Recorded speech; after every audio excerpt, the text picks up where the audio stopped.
and also to deal with the safeguarding policy, which was laid over from the last executive. I'll deal with some apologies. As for members, we've got Councillor Ruth Williams, and I understand Councillor Moore, the opposition leader, will not be in attendance tonight. So if I can ask you for any declarations of interest at the appropriate time, please. There are no part 2 items. We go straight into the review of the safeguarding policy. I'm not asking you, Simon, to go over all of it. I can remember back a little way, 2 weeks, I can remember 2 weeks. It was referred back to deal with a specific area with regard to the register. So if you would like to perhaps speak to that, and then we can move on. Thank you very much, Leader. So just on that specific point that members had concern over at the last meeting, there are 2 registers that are held, that are viewed centrally, but for operational purposes, there is a need to hold them separately because of the need for, in terms of housing, the quantity of referrals that are being made. It means that they have sort of an operational control in keeping that up to date, and the rest of the council have a process that has been in place. Both processes have been in place for a number of years, but the change was made to the policy to reflect what was happening as opposed to what had been written previously on that regard. Thank you, Simon. And of course, it goes to council anyway. Does either of the opposition leaders wish to make a contribution? So just a question: are the 2 registers separate, or is one kept up to date and the other one updated later, or is it different sets of information on each register? Okay, so I'll open it up to the committee. Any other members of the committee wish to add anything? I'll come to you at the end, Bob. It's yours. Councillor Parkhouse. Yeah, just a question. Is this sort of in line with what other local authorities are doing in terms of safeguarding? It'd just be interesting to know what other places are doing, other city councils. Anybody else? Councillor Fowl. Thank you, Chair. Yes, Laura and I both pressed the panic button last time because as 2 retired head teachers, the sound of the single central record not being maintained made us feel quite wobbly.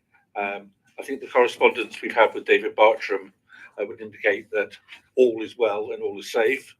I'd say with the rider that I was seeking assurance that if any information was required, officers would be able to put their hands upon it right away. We looked at it from the educational standpoint, and there's a statutory requirement, certainly for all schools, to maintain a central register, and those who fall foul when it comes to audit or inspection get taken to task when that's not involved. And that safeguards, it's a safeguard to look at all employees, including volunteers, with a view to safeguarding particularly young people.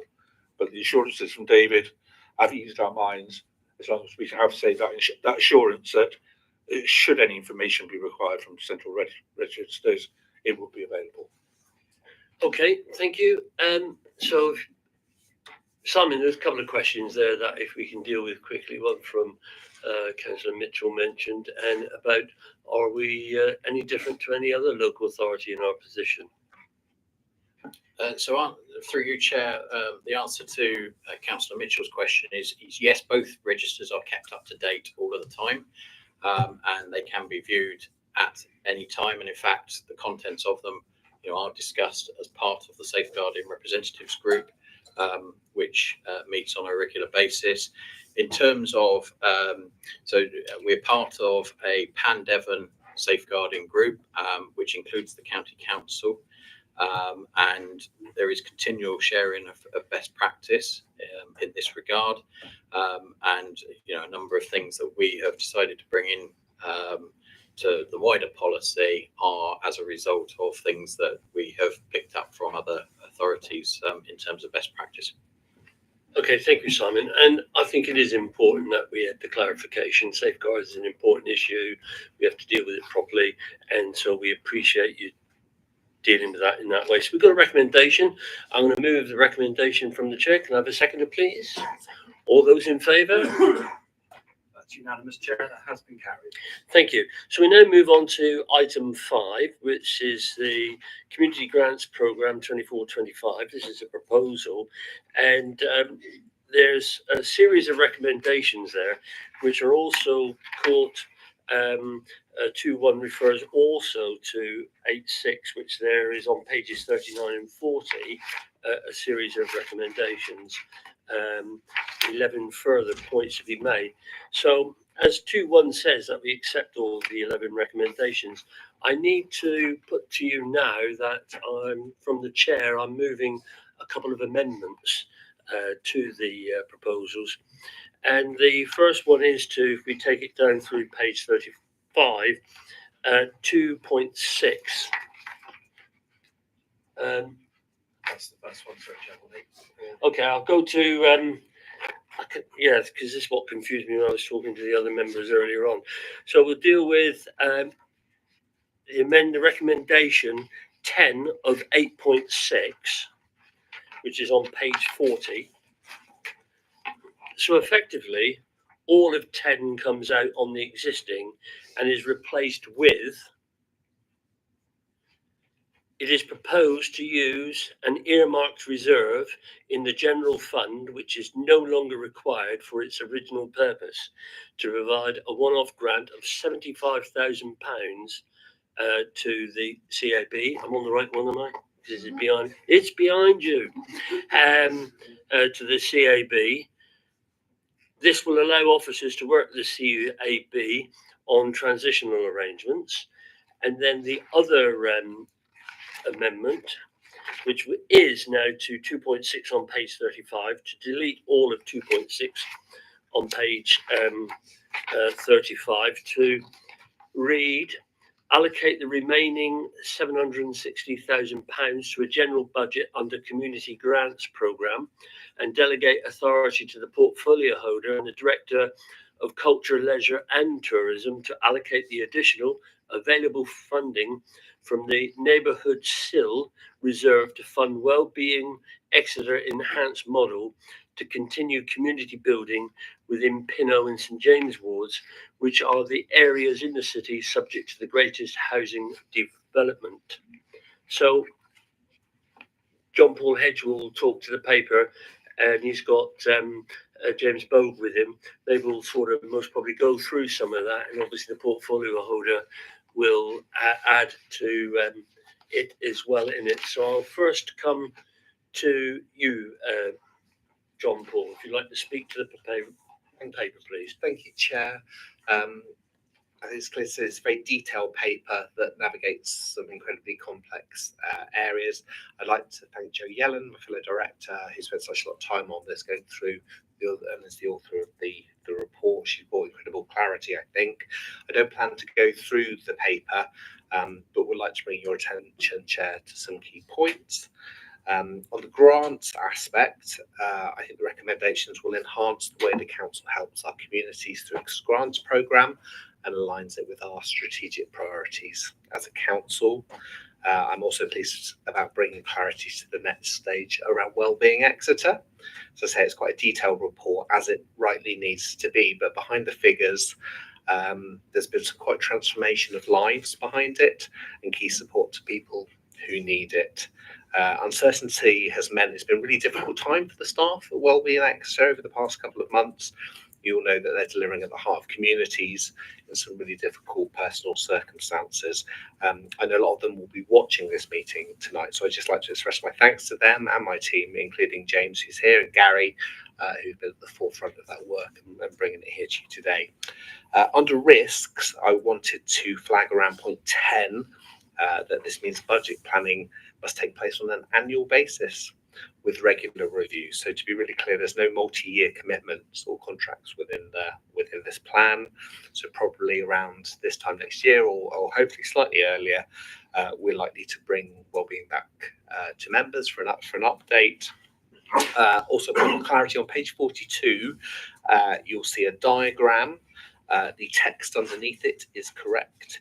It should show, as the text indicates, that their core funding model includes community connectors and the continuation of our social prescribing approach. The text is correct. The diagram is the wrong colour, so I'm happy to clarify that. And I'm incredibly happy to take any questions on the recommendations you may have. Thank you, John Paul. Before I come to the opposition leaders, I'm going to ask Councillor Pearce to speak to the two amendments as well, but I will not to the whole lot at the moment, because I will come back to you again later on. It's just, you just as well understand the amendment, otherwise you'll say, well, I'll explain them to me. So if you can go through those two amendments with us, please, Councillor Pearce. Yeah, thank you, Chair, for the opportunity just to speak to the amendments there. I'll speak to the one that's on the board behind you now with reference to the Citizens Advice Bureau. I'm really so pleased that we've been able to find funding to support the Citizens Advice to continue, because they do some amazing work in our city and they support some of the most vulnerable people in our community. The impact they've had on people's lives over the last number of years that they've been operating in the city is incredible. They can put a financial value on that actually through some of their research and reports, to the tune of £4 million a year they bring into our communities, and that's money that goes directly into the pockets of some of the most vulnerable and needy people in our city, which is fantastic. And then that's money that then goes not into savings accounts but goes back into the economy locally.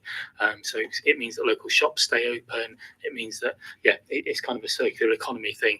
We put a small investment into Citizens Advice. They go out there and through their amazing work bring in lots of funding to residents in our city, and then that gets respent in our city and keeps us moving on. So it's really, really important that we've been able to continue that support. I must note that it is less than what they've had under the last 3 years of contract. But equally, at the same time, I must note that it's more than almost double what any of our neighbouring authorities support their citizens' advisors with.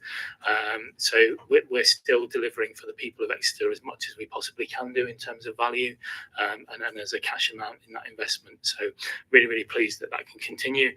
And hopefully this time next year or slightly before, we can come back and there may be some other funding that we've been able to find to continue that relationship going forward. So thanks for speaking to that one. And in terms of the 2.6 amendment, I think it's really important just to highlight the reasons why the addition of Pinho and St James Ward have gone into the core model. Two communities which have seen huge growth, huge change over the last many years, which anybody that looks at the skyline in either of those wards will no doubt see.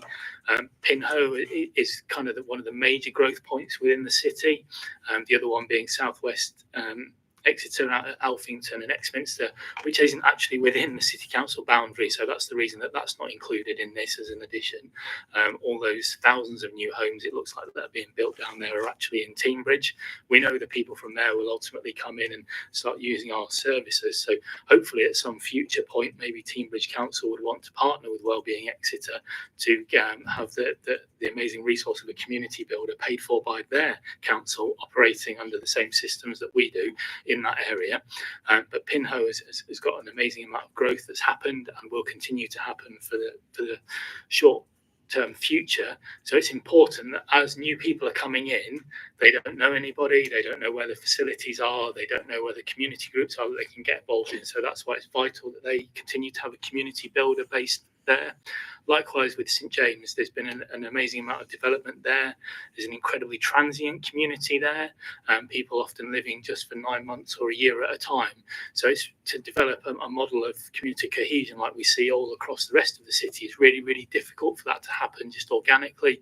So that's where the value of a community builder being placed in that ward will really deliver for us and for the residents who live there on a permanent year-round basis, and those who are just there while they're studying or living in the city to work short term. So that's why those two areas have been identified for additional resource. I'll just finish there and then sum up later if I can. Yeah, thank you, Chair. Thank you, Councillor Pearce. So I thought it was important there for the everybody to understand those amendments, and obviously for the other leaders to understand why I've decided to move those amendments. So, either of the other leaders wish to say something on both of it? This is your moment. And oh, by the way, if you have got some influence in Teambridge, you heard what Councillor Pierce said. Mid Devon, carry on. East Devon, North Devon, where would you like to have some influence? Know where you would like it. Anyway, carry on. We've just got to wait a little longer. I think on behalf of Anne and I would like to thank Councillor Pierce, as we're both permanent residents in 2.6 St James Ward, so we look forward. As I say, thanks, thank you for that. I think the level of detail in this report is quite amazing. I think it is a complex report, and I think it's terribly easy to focus on one point, but there's so many layers in it that once you get into one area, I was looking at SIL and talking about SIL, then I suddenly got into another area and developed on community grants, and then we get onto council award grants, and then we get into another system with large grants, etc. So this is not a small topic. This is a major topic and activity for the council. So in that respect, I would like to reserve detail. In principle, this is something we should be doing. This is a matter of the finite, of the detail, the business plan, particularly in Exeter Wellbeing from the presentation we had last week. It's about the evaluation reports, their key performance indicators and business plans that I think we've got to look at as a council, as a body going forward. It would just seem to me, as a member of scrutiny, this would be an ideal topic once the matters are resolved for this year to come to scrutiny, so we can fully discuss this, so all members are on board with this and can actually look in some depth at all the issues that are raised here, because it is so multi-layered. That's my concern. Thank you. To grasp it in a single sentence isn't possible. Thank you. Councillor Jobson? Nothing really to add, so I agree with that. It is a very detailed, very well written report, and it would be, as it develops, it'll be nice to see how it is developing, what the effects are of the people who are being assisted, of the groups that are being assisted and whatever, and scrutiny does seem to be the ideal place for that. I mean, it follows on quite neatly from the very detailed briefing we had the other evening. There is a lot in it. Okay, thank you. Any other member? Councillor Morse. Thank you. First of all, I'd like to thank the report, and especially Joe, who we know is an amazing writer of this style of report. So she really gets her teeth into things and takes it apart and brings it back to us in a much better shape. So I'd just like to thank Joe for that. I'd like to support the recommendations. And the CAB is definitely a resource that I think is important that we support as long as we can. And it does some wonderful work. But as a member of this executive, unspent budget makes me nervous. So we seem to have found some money from somewhere, and I just wanted to know where we found it from, what we're not doing in order to fund the CAB. I can take that. Yeah, if someone has to go back and doesn't know the answer, that's fine. But we all like to look after our own portfolios just in case it's ours. And previously, we set a 3-year budget to give continuity for things like CAB and some of the other things that we've assisted. And if a week is a long time in politics, 3 years is an entire lifetime. So it's sad we can't do that anymore. It really is. But as a local authority, we don't know what funding we get from one year to the next, and we just can't commit to things that later we can't pay. So I'm happy with this report. I'm happy that the reasons it's a year at a time. And the work, I live in one of the most deprived areas of the city. I also represent it, which is worked in a Minster Lake, just there behind Wamford. The work that has been done by the community connectors in that ward has been completely invaluable, given the issues we have and the need to engage and get those who are isolated and need that work out. So I'm really pleased to see that there will be something going forward after what's been such a brutal shock, losing so much money towards that funding. Thank you, Councillor. Anybody else? Councillor Wood. Thank you, Chair. It is a fantastic report, as has been said. It's got many layers to it, but it addresses what is a very complex situation. Developing and supporting our communities is a challenge, especially as Councillor Pierce said, where the community is new, where there's a huge proportion of a community who have just arrived. They don't have the connections and the ability to connect with others. And that's where our community builders, certainly in Pinhoe, have made a huge difference. I've actually been significantly involved in the voluntary sector for nearly 30 years now, and I've watched the support to communities and funding plummet across all the districts in Devon except one, and that's Exeter.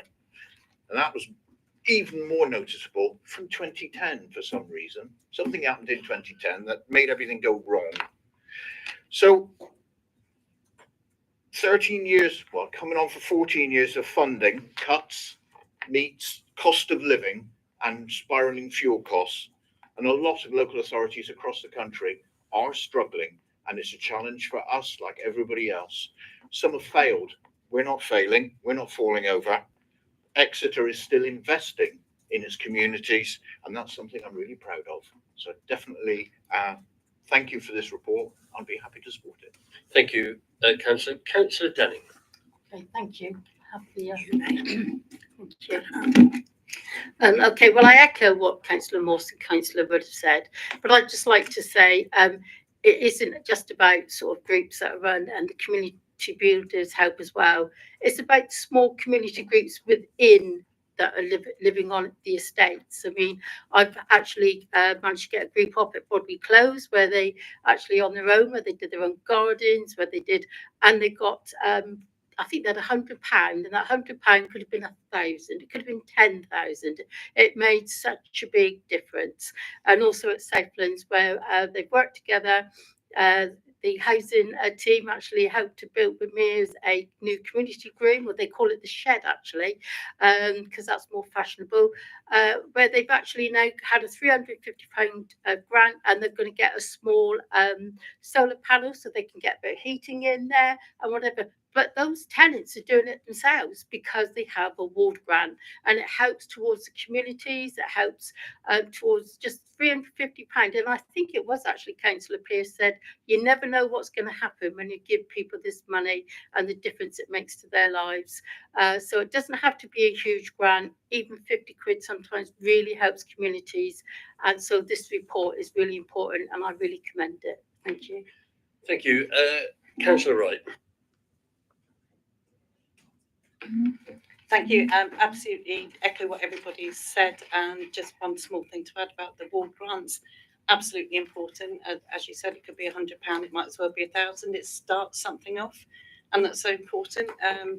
In the St Thomas ward, we've been able to support the Brillsville Market and St Thomas Winter Market. Both of those have been able to then get local traders in, local growers, artists, people selling homemade crafts, and that's really helped them. So it's helping the economy, just having something, somewhere to go to be able to sell things that they've made and then attract a bigger customer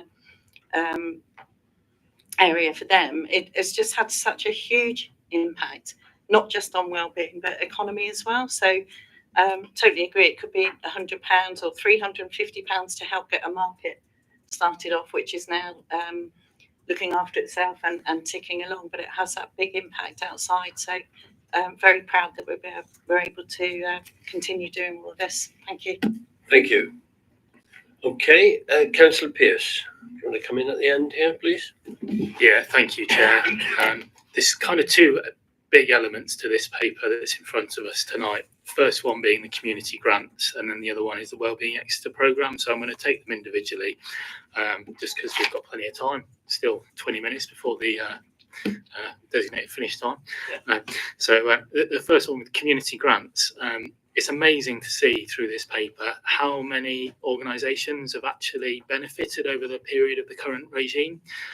About £900,000 worth, 880 something, has been invested in our community in various different forms through small ward grants like we've been hearing of £50 to £300, or some bigger community building grants, like refitting out kitchens in our community centres. Great project in Exwick where there's over £50,000 spent on that one, and various other communities have benefited to similar sums throughout, and all the details in there. So it's really great that we've got that clear audit trail, and we can go back through and see what investments have been made and the impact that they've had.